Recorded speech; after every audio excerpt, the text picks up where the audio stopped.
목사님인데 유명한 로이드 존스 목사님의 로마스 강해 14권짜리입니다. 엄청나게 두꺼운 책인데 번역하신 분인데 그분이 제가 보고 있는 이 진리의 깃발 이 책이 우리 칼빈주의 계획주의 중에서 제일 유명한 잡지 중에 오래된 잡지 중에 하나인데 그게 기고한 내용입니다.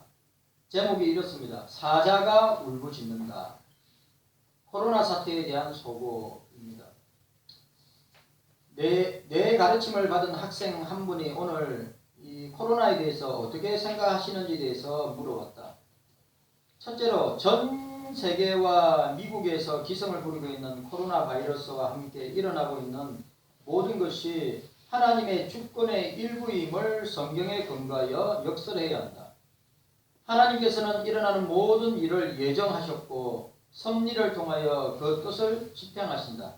그런데 우리가 그러한 하나님의 범우주적 경륜을 주장한다 해서 제2 원인을 모른 채 해서는 안 된다. 도리어 오직 먼저 하나님의 기뻐하시는 뜻에 따라서 모든 일이 일어남을 말하고 있을 뿐이다. 하나님의 행사 속에 사람의 질병과 죽음 모두가 포함되어 있다. 사회나 경제상의 모든 난간의 현실도 다 그 하나님의 행사 속에 들어있다. 더구나 그리스도께서 당신의 교회를 위하여 모든 것을 주도하시는 중보자적 왕이시다. 또 만물을 그 발 아래 복종하게 하시고 그를 만물 위에 교회의 머리로 주셨느니라. 교회는 그의 몸이니 만물 안에서 만물을 충만케 하시는 자의 충만이니라. 개이한 우한 코로나 바이러스의 발생과 확산마저 주장하시는 하나님의 주권의 현실이 그 일을 생각하며 반응하는 우리 마음과 행실 속에서 중심에 있어야 한다. 둘째로 이 팬데믹 현상이 하나님의 거룩한 뜻에 따른 것이기에 우리는 자신에게 물어봐야 된다. 자, 중요한 말. 우리 자신에게 물어야 한다. 하나님께서 지금 이 일을 통하여 무엇을 행하고 계시는가? 아모스 선지자는 원인과 결과에 대한 수사학적 일련의 질문들을 통하여 그 원인과 결과의 관계를 이렇게 표현하였다. 두 사람이 의합하지 못하고야 어찌 동행하겠으며 사자가 움킨 것이 없고야 어찌 숯불에서 부러지겠으며 젊은 사자가 잡은 것이 없고야 어찌 굴에서 소리를 내겠느냐? 창해를 땅에 베풀지 아니하고야 새가 어찌 거기 치이겠으며 아무 잡힌 것이 없고야 창해가 어찌 땅에서 뛰겠느냐? 성읍에서 나팔을 불게 되고야 백성이 어찌 두려워하지 아니하겠으며 그같이 하여 아모스는 원인과 결과의 관계를 하나님의 일에 적용한다. 여호와의 시키심이 아니고야 재앙이 어찌 성읍에 임하겠느냐? 주 여호와께서는 자기의 비밀을 그 종 선지자들에게 보이지 아니하시고는 결코 행하심이 없으시리라. 사자가 부르짖은적 누가 두려워하지 아니하겠느냐? 주 여호와께서 말씀하신적 누가 예언하지 아니하겠느냐? 하나님께서 지금 부르짖고 계시며 당신의 말씀 속에서 우리가 생각하고 말해야 하는 것을 계시하셨다. 첫째로 하나님께서는 여러 가지 방향들을 몰고 온 이 자연의 재난을 통하여 당신의 거룩하신 심판을 선포하시는 일을 하고 계신다. 실로 하나님께서는 오래 참으시며 노하기를 더디하신다. 그러나 역사를 통하여 간헐적으로 심판을 시행하셨다. 2차 세계대전 이후에 이같이 전 세계적인 파급 효과를 가져온 일이 전혀 없었다고 말하는 것이 안전하다. 하나님께서 우상숭배와 부패를 자행하는 나라들을 판단하시고 계시고 있다. 그러나 우리 미국의 일을, 한국의 일을 생각해보자. 미국은 하나님께서 심판하고 계시지 않는가? 2020년 1월 1일 이후 지금까지 수십만의 낙태가 이루어졌다. 우리나라도 마찬가지죠. 여러분 보니까 이 미국의 이 코로나로 죽은 사람이 30만 명이 넘었는데 이게 2차 대전 때 전사자보다 많다고 합니다. 우리나라도 계속 늘어나고 있습니다. 그리고 낙태. 우리나라는 1년에 낙태로 죽는 아이들이 얼마 된다 했죠? 100만 명이라고 그랬죠. 100만 명. 우리는 성적인 난잡한 일과 가늠과 포르노그래피나 변태적인 수관 등의 일로 거룩한 결혼관계를 왜곡시킨다. 우리가 알지 못하게 섬기는 우상 중에 스포츠와 물질주의가 있다. 사자가 부르짖지 않는가? 우리는 사자가 부르짖고 있음을 분명하다. 둘째로 하나님께서는 당신의 백성들을 징계하시고 연단하고 계시다. 그리스도인들은 이 바이러스의 고통으로 면제되어 있지 않다. 베드로는 심판이 하나님의 집에 시작된다고 가르쳤다. 하나님의 집에서 심판을 시작할 때가 되었나니 라고 하였다. 그러나 그 하나님의 집의 심판은 형벌적인 심판이 아니라 징계의 심판이다. 내 아들아, 여호와의 징계를 경히 여기지 말라. 그 꾸지람을 싫어하지 말라. 대저 여호와께서 그 사랑하는 자를 징계하시기를 마치 아비가 그 기뻐하는 아들을 징계함 같이 하시느니라. 이런 징계가 개인적으로 올 수 있고 집단적으로 올 수 있다. 그리고 이 징계가 특별한 죄에 대한 것일 수도 있고 더 일반적으로 교정하고 연단하기 위한 것일 수도 있다. 개인적으로 우리는 특별한 죄 때문에 하나님께서 우리를 교정하시고 정화하고 계시지 않는지를 확인하기 위해서 우리의 삶을 점검해야 됩니다. 우리 자신을 돌아보라는 거예요. 만일 이 바이러스의 결과들과 특별하게 연관되는 자세들이나 행동들이 우리에게 있다고 느껴질 때는 회개하고 하나님의 은혜를 구해야 한다. 만일 우리가 그러한 특별한 경우를 발견하지 못하면 우리가 당하고 있는 고통의 일들을 통하여 거룩하게 하시는 하나님의 은혜를 구해야 한다. 집합적으로 하나님께서 하나님의 교회를 정화하고 계시다.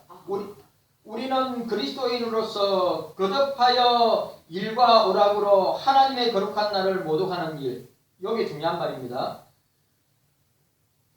그리스도인으로서 거듭하여 일과 오락으로 하나님의 거룩한 날을 모독하는 일을 해왔다. 하나님께서는 성일에 오락하는 것을 우상숭배로 보신다. 이 바이러스 때문에 많은 이들이 주간에 매일 일하거나 놀이하는 일을 금지당하고 있다. 갈수록 교회는 거룩한 예배를 오락으로 대체하였다. 하나님께서는 우리 교회들의 문들을 닫으셨다. 하나님의 백성들이 주님의 날에 한 번 예배드리는 일로 만족해왔다. 하나님께서는 모든 예배를 거부하셨다.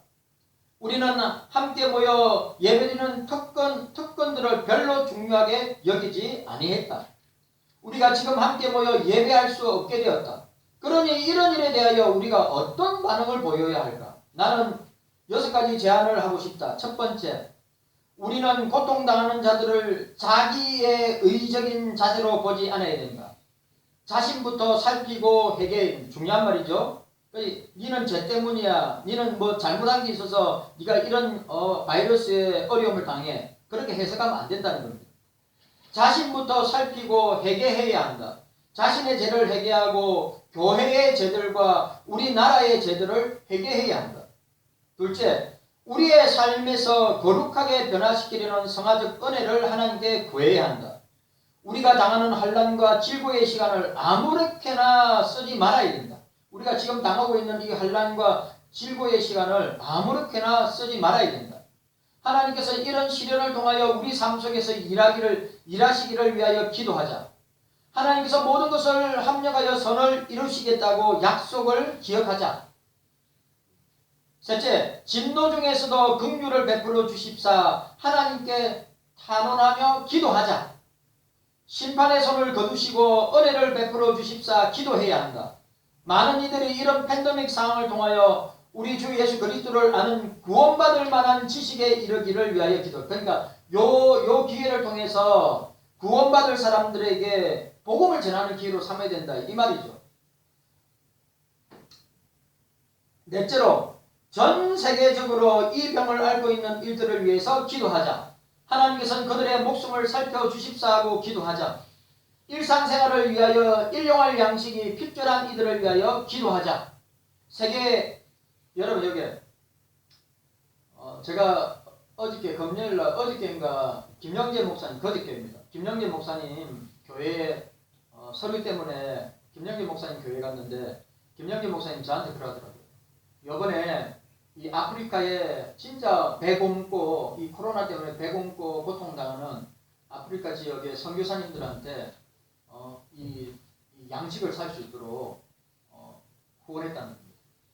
그래 제가 뭐랬는 줄 압니까? 목사님 저희들도 우리 고아학교 애들 성탄절 어려운 때에 저희들도 고아학교에 우리가 선물 후원금을 보냈습니다. 거기는 뭐 수백만 원 보냈지만 제가 그랬어요. 저희들은 많이 못 보내고 한 50만 원 정도 보냈습니다. 그렇게 이야기했어요. 고아들 생각하면서. 다섯째, 염려하지 말자. 하나님께서 여러분들을 돌보고 계신다. 하나님께 행하고 계시는 일로 인하여 하나님께 감사하자. 여러분이 기도할 때 웨스트민스터 소유리 문답 98문에 있는 기도에 대한 진술을 염두에 두라. 기도란 무엇인가? 기도는 우리의 소원을 하나님께 아뢰는 것인데 하나님 뜻에 합당한 것을 그리스도의 이름으로 소원하는 것이다. 아울러 기도할 때 우리의 죄를 고백하고 하나님의 긍휼을 믿고 감사하라. 마지막 여섯째, 혼자 떨어져 격리된 시간을 보내게 된다면 박해로 인하여 주일에 함께 모여 예배하는 일을 금지당하고 있는 전 세계 형제 자매들의 심정을 이해하는 마음으로 그들을 위해서 기도하자. 북한도 마찬가지고 모슬렘 지역도 마찬가지죠. 또 코로나 때문에 격리당하는 사람들을 말하는 겁니다. 우리가 의례 당연하다고 여겼던 일을 그들은 누리지 못하였으니 그들을 기억하고 위하여 기도하자. 그러니 성화에 대한 열심을 낮추며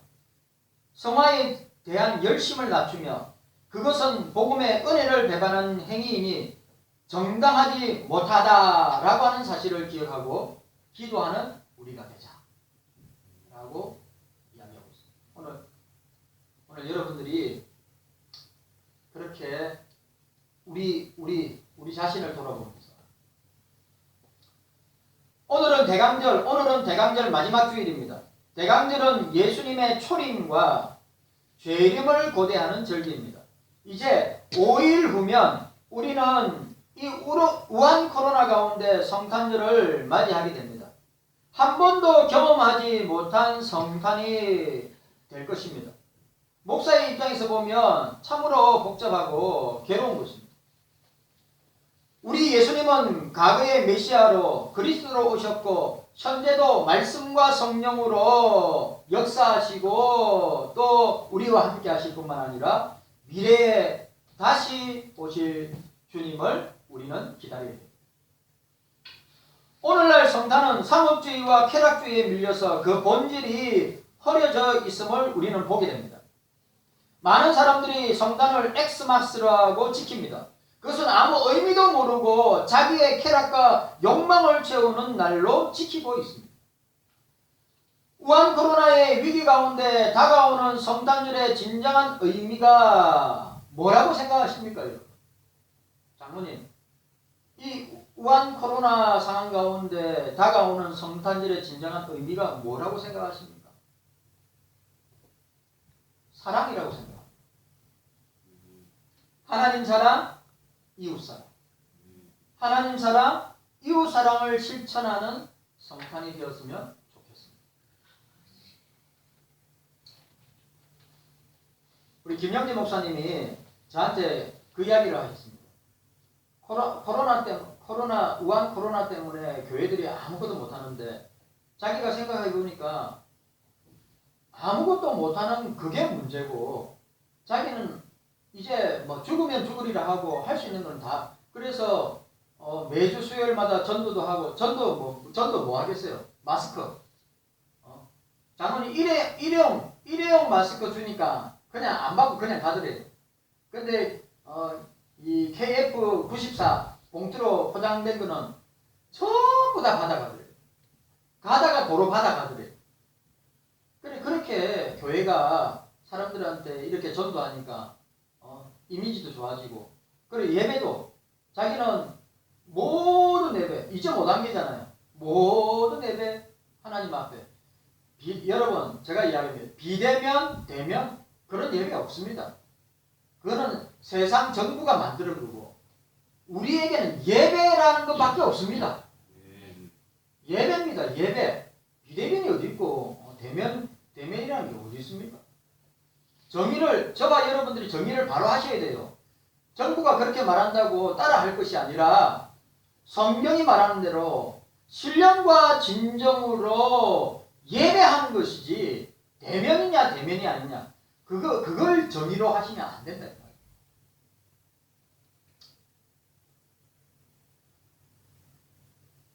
하나님 사랑, 이웃 사랑을 실천하는 성탄이 되어야 됩니다.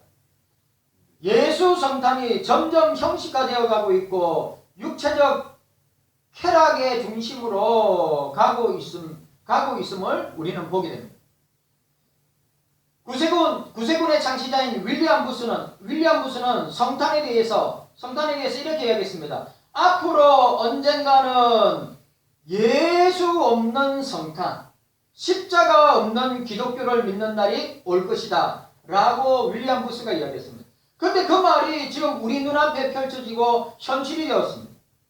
예수 성탄이 가까이 오면 맨 먼저 성탄을 알리는 것은 교회가 아니라 백화점이고 놀이공원이고 스키장이고 그리고 술집입니다. 지금은 우리가 우한 코로나 때문에 2020년 성탄절이 어떻게 될 줄 모르겠습니다. 아무튼 우리는 4주 동안에 이 대강절을 지키면서 아기 예수님을 기다리는 사람, 이 마지막으로 이사야가 기다리고 있는 예수님, 이사야가 선포하였던 그 아기 예수님을 저와 여러분들이 함께 은혜 나누기를 원합니다. 자, 첫 번째, 아기 예수님을 기다리는 이사야. 첫 번째, 임마누엘 아기 예수님을 기다립니다. 자, 따라합시다. 임마누엘 따라하세요. 임마누엘 아기 예수님을 기다립니다. 이 임마누엘 아기 예수님은 예수님의 인성, 예수님의 사람됨을 이야기하고 있습니다. 자, 여러분 여기서 중요한 게 있어요. 뭐가 중요하면 이 이사야 시대의 배경을 알아야 돼요.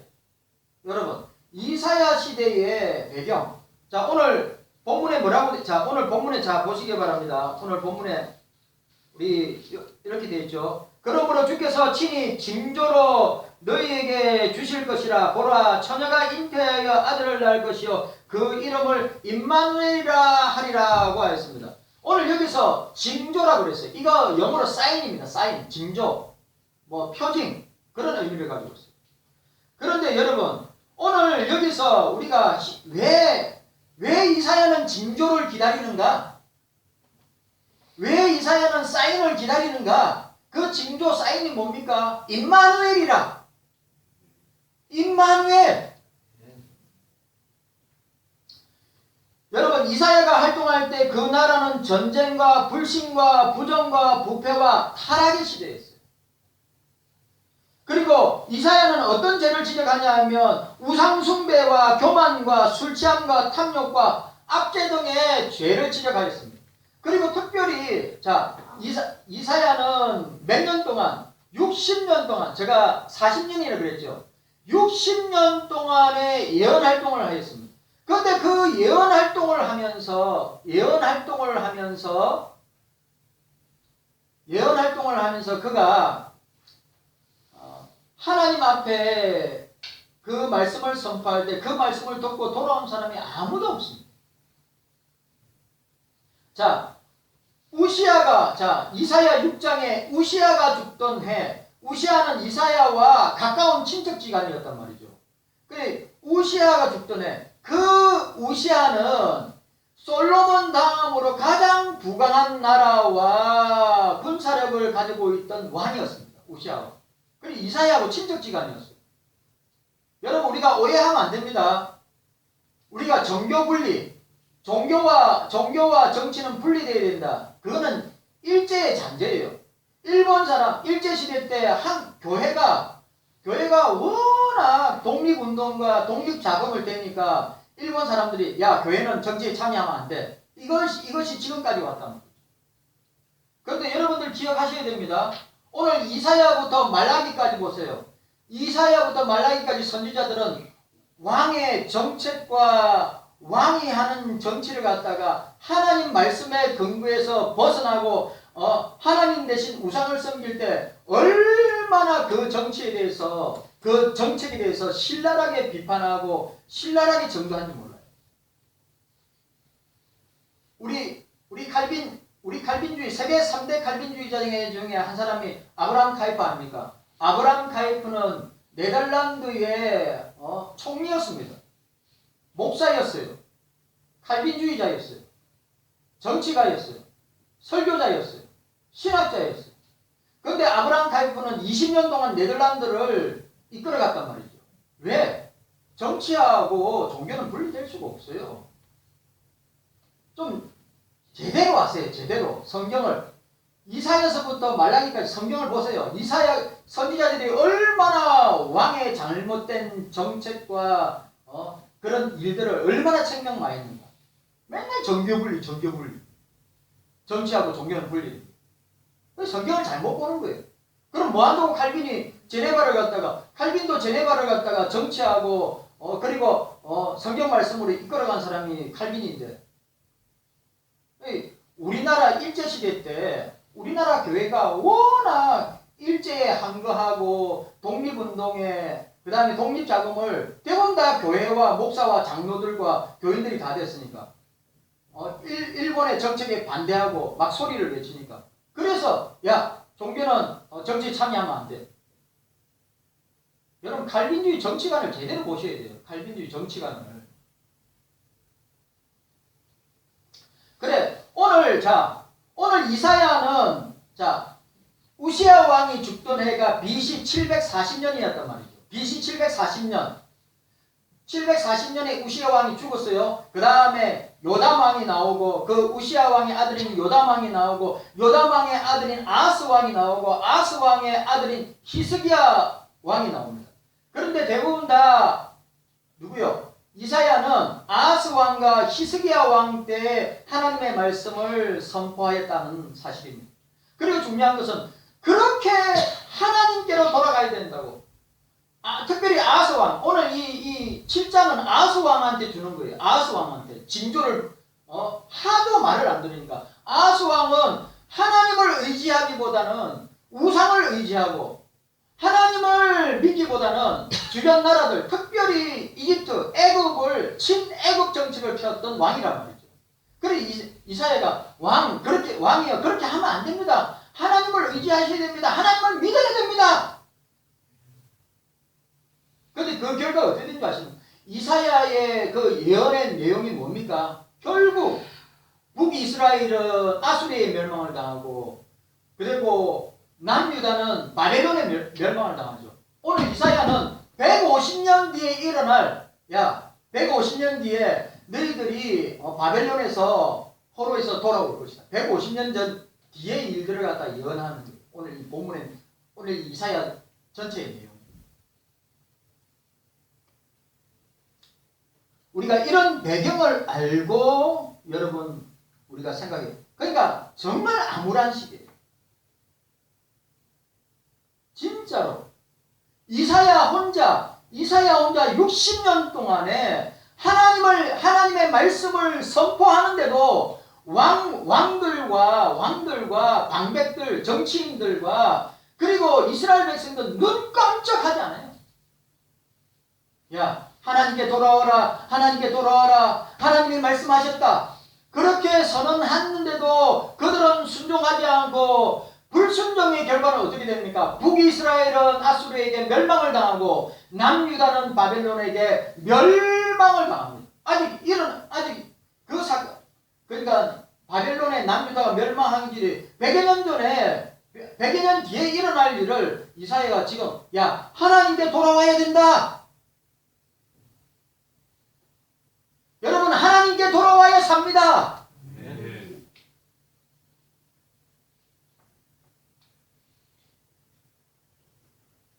그래 이 이사야에서 핵심 단어가 뭡니까? 임마누엘, 또 남은 자, 그 다음에 또 하나가 뭐냐면 여호와의 날, 심판의 날, 멸망의 날, 징계의 날. 이게 이사야서의 핵심 단어입니다.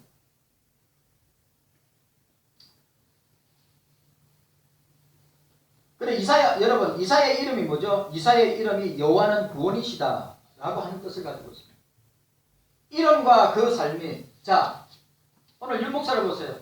오늘 이사야의 그 이름과 그 삶이 뭡니까? 이사야의 그 이름과 삶이 징조고 표징입니다. 그리고 므낫세 왕 때 여러분 잘 아시죠? 므낫세 왕 때 BC 680년에 므낫세 왕 때 이사야는 통나무에 집어여서 유대 전성에 통나무에 집어여서 므낫세 왕에 의해서 톱질로 몸이 두당강 나면서 순교당한 사람이 이사야였습니다. 여러분 이사야는 열매가 하나도 없었어요. 60년을 예언의 말씀을 선포했는데 아무도 돌아오지 않았어요. 그런데 그 사람의 사역이 실패하고 그 사람의 사역이 아무 열매 없다고 주님이 그렇게 말씀하시겠습니까? 절대 그렇지 않습니다. 우리 눈으로 볼 때는 그의 사역이 아무것도 없는 것 같지만 아니에요. 하나님의 말씀을 받아서 주님의 말씀을 받아서 60년 동안 주님께로 돌아오라. 여호와께 돌아오라. 주님께로 돌아오라. 주님께로 돌아오면 살 것이고 주님께 돌아오지 아니하면 너희들이 망할 것이다. 이게 이사야서에 흐르고 있는 사상이란 말이죠. 하나님을 의지해야지. 주변 나라들을 의지하면 안 돼. 아수르나 이집트나 부스나 아니면 바벨론 같은 나라 의지하면 안 돼. 하나님을 의지해야 살 수 있어.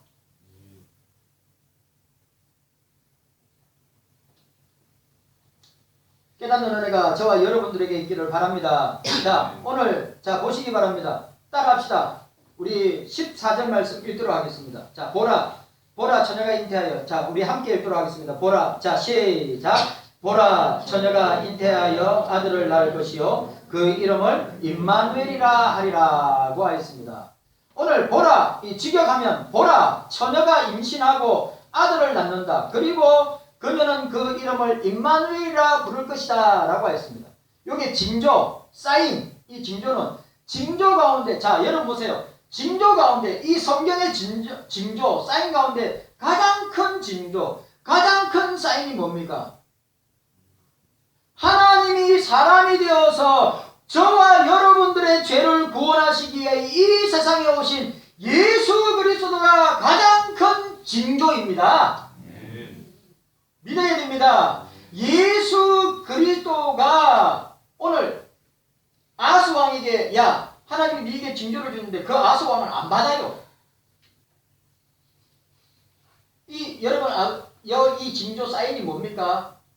700년 뒤에 마태복음 1장에서 그 언약, 그 약속이 성취되지 않습니까? 마리아를 통해서 성령으로 동정녀 마리아가 성령으로 잉태하여서 그 이름을 예수라 하라. 또 그 뒤에 말씀 나오죠. 임마누엘이라 하라. 예수 그리스도의 탄생은 이스라엘 백성들에게 구원의 징조요. 모든 택자들에게 오늘 저와 여러분들에게 구원하시는 징조가 되는 것입니다. 우리가 이 사실을 기억해야 됩니다. 이사야 선지자는 본절부터 시작해서 하나님께서 친히 주신 징조에 대해서 말씀하고 있습니다. 마수라 본문은 주의 징조를 기록하면서 주의를 집중시키는데 힘내, 이 단어 힘내라는 단어로 사용하는데 힘내가 무슨 뜻이냐면 히브리 성경의 힘내는 보라! 보라! 보라! 라고 하는 것입니다.